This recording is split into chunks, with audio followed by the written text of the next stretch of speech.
Faith in God or of God? Let the faith of God be in you. परमेश्वर का विश्वास।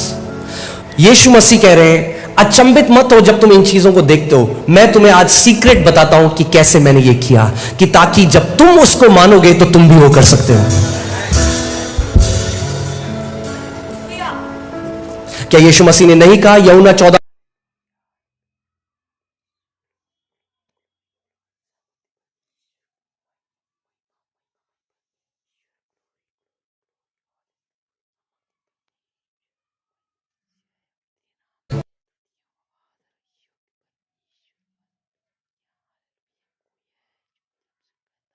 तुम भी करोगे।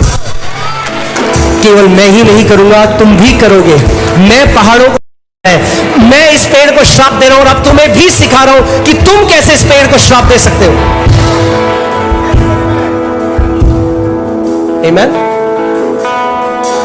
अब क्या प्रभु क्यों चाह रहा है, क्यों पेड़ को श्राप दे रहा हो? जो कुछ भी प्रभु ने किया उसके पीछे एक आत्मिक प्रकाशन है। ऐसा था कि पूरे इजराइल में ढूंढ रहे, अच्छा इसमें फल नहीं है, ले तू भी श्रापित हो। इसमें फल नहीं, ले तू भी श्रापित हो। मैं सारे पेड़ों को सुखा दूंगा इजराइल में। ये नहीं कह रहा हूं, वो हमें कुछ सिखाना चाह रहे हैं। यानी अगर आपके जीवन में ऐसा पेड़ है जो आप नहीं चाहते तो आप उसको श्राप दे सकते हो।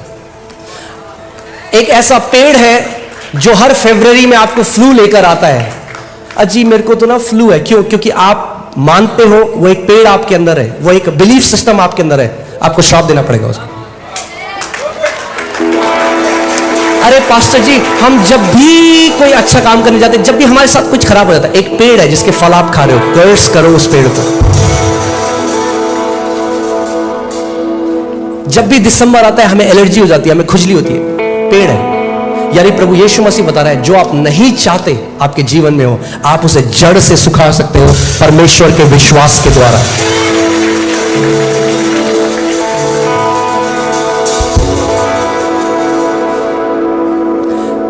दुख की बात यह है, बहुत सारे मसीह लोग आज भिखारियों की तरह प्रार्थना करते हैं। परमेश्वर भिखारी नहीं चाहता आपको बनाना। वो भीख मांग रहे हैं अपने पिता से, जबकि परमेश्वर ने उन्हें अधिकार दे दिया है। अधिकारी कभी भीख नहीं मांगते।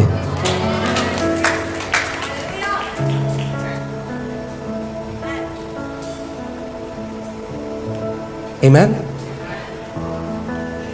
अगर सब प्रभु को ही करना था, अगर प्रभु ने हमें अधिकार क्यों दिया? वो क्या कह रहा है? अच्छा चलिए इस स्क्रिप्चर में चलते हैं तो आप देखेंगे इसको।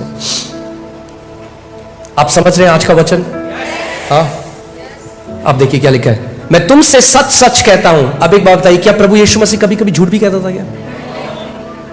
वो कह रहा इस बार सच सच बता देता हूं तुम्हें। पिछली बार जो बताया नहीं, वो क्या कहना चाह रहा है? ये इसको ऐसे ट्रांसलेट किया है, King James Bible says verily verily I say unto you. इसका मतलब वो चाहता है कि आप कुछ भी हो जाए इस बात को मिस ना करो। वो सबसे इंपॉर्टेंट बात आपको बता रहा है, एक सीक्रेट आपको बता रहा है। वो ये बता रहा है कि ये बात आप मिस ना करो। इसीलिए वो कह रहा है कि मैं तुमसे सच सच कह रहा हूं, ध्यान से सुनो इस बात को। अगर आप नहीं मरोगे, कोई बीमारी में यह सामर्थ नहीं कि इस प्रकाशन को जानने के बाद आपको आपके समय से पहले ले जाए।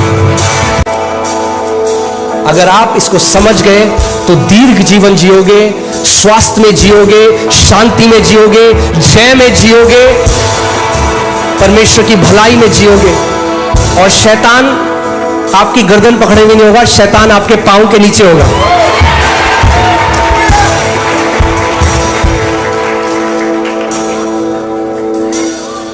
आमीन।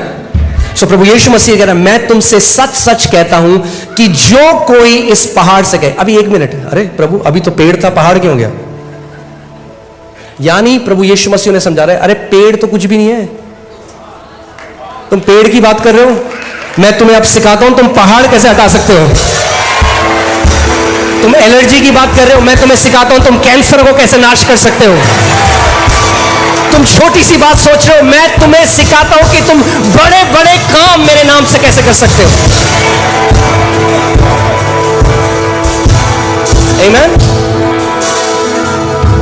पहाड़ क्यों कह रहे हो? पहाड़ मैं चाहता हूं आप अपनी इमेजिनेशन का, अपनी कल्पना शक्ति का इस्तेमाल करिए। आप एक पहाड़ के सामने खड़े हैं, बड़ा पहाड़ है, आप कितने छोटे से दिखाई देंगे उसके सामने, कुछ भी नहीं। मतलब आपको लगता है कभी आप उस पहाड़ को हटा सकते हैं? मगर प्रभु यीशु मसीह कह रहा है हम पहाड़ों को भी हटा सकते हैं। कैसे? अपने विश्वास के द्वारा नहीं, परमेश्वर के विश्वास के द्वारा। आमीन। मैं तुमसे सच सच कहता हूं कि जो कोई इस पहाड़ से कहे, एक्चुअली में ये सही कहे नहीं कहा प्रभु ने यहां पे, उसने कहा जो कोई इस पहाड़ को कमांड करे, आज्ञा दे, आज्ञा दे। क्या करे? इस पहाड़ को आज्ञा दे।